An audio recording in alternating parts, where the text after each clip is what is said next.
అమ్మా 2019లో నేను ఓడిపోయినప్పుడు అందరు ఎగతాళి చేశారు. అన్నగాని గారు ఆనాడు ఎమ్మెల్యేగా ఉన్నారు తెలుగుదేశం పార్టీ నుంచి.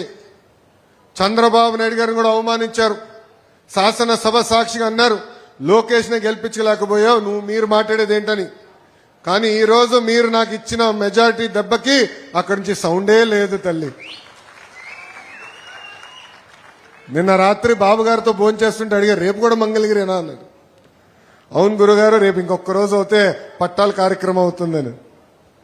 రాష్ట్రం అంతా తిరగాలి కదరా అన్నారు. నేను ముందర ఇక్కడ బాధ్యత నెరవేర్చాలి, నా పరువు కాపాడారు. ఈరోజు నేను ఎక్కడికి వెళ్ళినా నా గౌరవం పెరిగిందంటే దానికి కారణం మంగళగిరి ప్రజలు నాకు ఇచ్చిన మెజారిటీ. ఆనాడు మీకు చెప్పా, మీరు నాకు ఎంత ఎక్కువ మెజారిటీ ఇస్తే అంత కొండంత బలమని.